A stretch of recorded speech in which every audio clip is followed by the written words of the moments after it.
রসূলুল্লাহ সাল্লাল্লাহু আলাইহি ওয়াসাল্লাম একদিন ফজরের নামাজের পর সাহাবীদের দিকে ঘুরলেন। তার চেহারায় ছিল এক অসাধারণ গাম্ভীর্য। তিনি বললেন, আদম আলাইহিসসাল্লাম থেকে কিয়ামত পর্যন্ত দাজ্জালের ফিতনার চেয়ে বড় কোনো বিপদ এই পৃথিবীতে আসেনি। একজন মানুষ যে দেখতে মানুষের মতো কিন্তু সে মানুষ নয়, একটি চোখ যা দেখে কিন্তু সত্য দেখায় না, একটি দাবি যা শুনলে আকাশও কেঁপে ওঠে। তাহলে প্রশ্ন হল, সে কে, সে কোথা থেকে আসবে এবং আমরা কিভাবে রক্ষা পাব? আজকের এই ডকুমেন্টারিতে কোরআন ও সাহি হাদিসের আলোকে আমরা উন্মোচন করব ইতিহাসের সবচেয়ে ভয়ঙ্কর সত্যটি। ইসলামে কিয়ামতের আগে যে বড় বড় আলামত প্রকাশ পাবে, তার মধ্যে দাজ্জালের আবির্ভাব সবচেয়ে গুরুত্বপূর্ণ এবং সবচেয়ে বিপজ্জনক। রাসূলুল্লাহ সাল্লাল্লাহু আলাইহি ওয়াসাল্লাম তার জীবনে বারবার দাজ্জালের বিষয়ে সতর্ক করেছেন।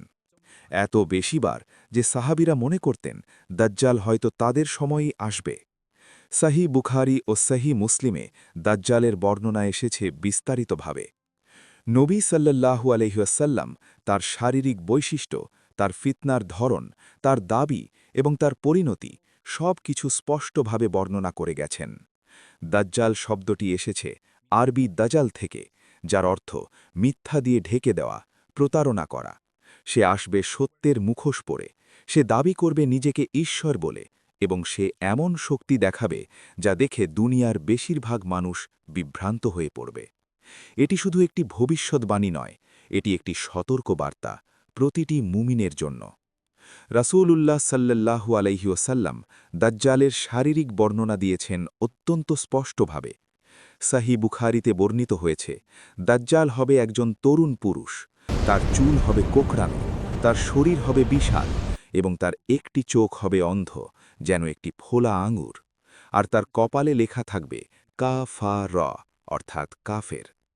রাসূলুল্লাহ সাল্লাল্লাহু আলাইহি ওয়াসাল্লাম বলেছেন, প্রতিটি মুমিন মুসলমান এই লেখা পড়তে পারবে, এমনকি যে অক্ষর জানে না সেও পড়তে পারবে।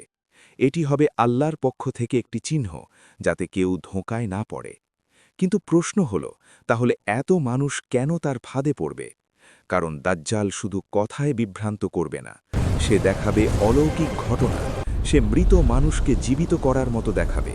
সে আকাশকে বৃষ্টি দিতে বলবে, বৃষ্টি হবে। সে মাটিকে ফসল দিতে বলবে, ফসল জন্মাবে। কিন্তু এগুলো কি সত্যিকারের মুজিজা?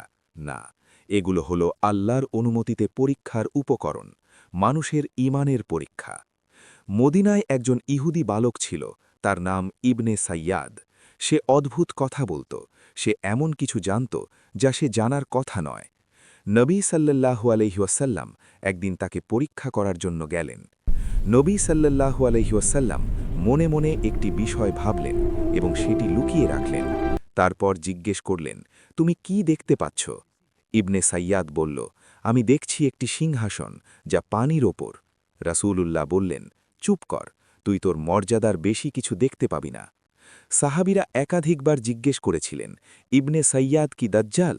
রাসূলুল্লাহ কখনো সরাসরি হ্যাঁ বলেননি, কখনো সরাসরি নাও বলেননি, কারণ এই বিষয়টি আল্লাহর ইলমের মধ্যে। কিন্তু এই ঘটনা থেকে একটি সত্য স্পষ্ট, দাজ্জালের ফিতনা শুধু ভবিষ্যতের বিষয় নয়, তার প্রভাব, তার ছায়া ইতিহাসের পাতায়ও পড়েছে। রাসূলুল্লাহ সাল্লাল্লাহু আলাইহি ওয়াসাল্লাম বলেছেন, দাজ্জাল এখন বন্দী অবস্থায় আছে।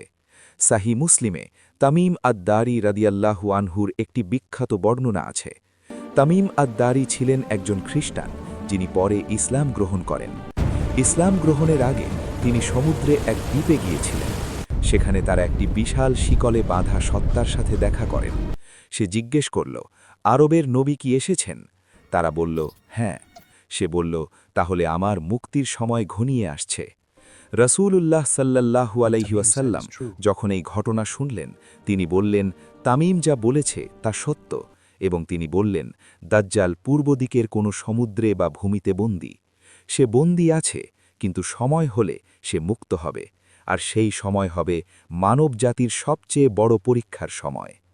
রাসূলুল্লাহ সাল্লাল্লাহু আলাইহি ওয়াসাল্লাম বলেছেন, দাজ্জাল বের হবে খোরাসান অঞ্চলের দিক থেকে। তার সাথে থাকবে ৭০,০০০ অনুসারী। সে দ্রুত গতিতে পৃথিবীর প্রতিটি কোণে পৌঁছবে, যেন মেঘ বাতাসে ছুটে যায়। সে প্রথমে দাবি করবে সে একজন মহান নেতা, তারপর দাবি করবে সে একজন নবী, এবং সব শেষে দাবি করবে সে ঈশ্বর। রাসূলুল্লাহ সাল্লাল্লাহু আলাইহি ওয়াসাল্লাম বলেছেন, দাজ্জালের সাথে থাকবে একটি জান্নাত এবং একটি জাহান্নাম, কিন্তু তার জান্নাত আসলে জাহান্নাম এবং তার জাহান্নাম আসলে জান্নাত। যে মুমিন দাজ্জালের তথাকথিত জাহান্নামের মুখোমুখি হবে, সে যেন আল্লাহর নাম নেয়, কারণ সেটি তার জন্য ঠান্ডা ও শান্তির জায়গা হয়ে যাবে। দাজ্জাল এমন শহরগুলোতে প্রবেশ করবে যেখানে ঈমান দুর্বল, কিন্তু দুটি শহরে সে প্রবেশ করতে পারবে না, মক্কা ও মদিনা। মক্কা ও মদিনার প্রতিটি প্রবেশপথে ফেরেশতারা পাহারায় থাকবে। দাজ্জাল মদিনার কাছে একটি লবণাক্ত জলাভূমিতে থামবে এবং মদিনা 3 বার কেঁপে উঠবে, আর তার ভিতর থেকে মুনাফেক ও কাফেররা বের হয়ে দাজ্জালের দিকে যাবে। দাজ্জালের শাসন চলবে 40 দিন, কিন্তু সেই 40 দিন হবে সাধারণ দিনের মতো নয়। প্রথম দিন হবে 1 বছরের সমান, দ্বিতীয় দিন হবে 1 মাসের সমান, তৃতীয় দিন হবে 1 সপ্তাহের সমান। সেই সময়ে মুসলমানরা শামের দিকে আশ্রয় নেবে। ইমাম মাহদির নেতৃত্বে একদল মুমিন দাজ্জালের বিরুদ্ধে লড়াই করবে, এবং তারপর ফজরের আজানের সময় দামেস্কের সাদা মিনারে একটি অলৌকিক মুহূর্ত ঘটবে। আসমান থেকে অবতরণ করবেন ঈসা ইবনে মারিয়াম আলাইহিসসালাম, দুটি ফেরেশতার কাঁধে হাত রেখে। তার পোশাক হবে হলদাভ সাদা, তার মাথা থেকে পানি ঝরতে থাকবে। তিনি রুকু করবেন ইমাম মাহদির পেছনে। তারপর ঈসা আলাইহিসসালাম দাজ্জালকে খুঁজতে বের হবেন। দাজ্জাল পালাতে থাকবে, কিন্তু সে পালাতে পারবে না।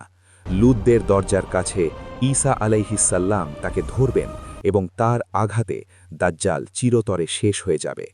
রাসূলুল্লাহ সাল্লাল্লাহু আলাইহি ওয়াসাল্লাম বলেছেন যে ঈসা আলাইহিসসালামের নিঃশ্বাস কাফেরের গায়ে লাগবে, সে মারা যাবে, আর তার নিঃশ্বাস যতদূর দৃষ্টি যায় ততদূর পৌঁছবে। মিথ্যার সবচেয়ে বড় প্রতীকের পরিণতি হবে চিরতরে বিলুপ্তি। দাজ্জালের এই পুরো গল্পটি শুধু একটি ভবিষ্যৎ ঘটনার বর্ণনা নয়, এটি আমাদের জন্য একটি গভীর শিক্ষা। রাসূলুল্লাহ সাল্লাল্লাহু আলাইহি ওয়াসাল্লাম প্রতিটি নামাজের শেষে দাজ্জালের ফিতনা থেকে পানাহ চাইতেন। আজকের পৃথিবীতে দাজ্জাল না এলেও দাজ্জালের ফিতনার মতো বহু ফিতনা চারদিকে আছে। মিথ্যাকে সত্য বলে চালানো হচ্ছে, চাকচিক্যকে সুখ বলে বিক্রি করা হচ্ছে, ক্ষণস্থায়ী দুনিয়াকে স্থায়ী মনে করিয়ে দেওয়া হচ্ছে। এই যুগেও আমাদের একই অস্ত্র দরকার, যা সেদিনের মুমিনদের দরকার হবে: ঈমানের দৃঢ়তা, কোরআনের জ্ঞান এবং আল্লাহর উপর পরিপূর্ণ তাওয়াক্কুল। রাসূলুল্লাহ সাল্লাল্লাহু আলাইহি ওয়াসাল্লাম বলেছেন, যে ব্যক্তি সূরা কাহাফের প্রথম 10টি আয়াত মুখস্থ রাখবে, সে দাজ্জালের ফিতনা থেকে রক্ষা পাবে। এই সূরাটি তেলাওয়াত করুন, এর অর্থ বুঝুন।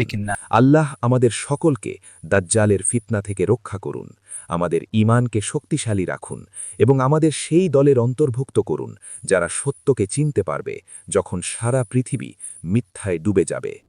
আমিন।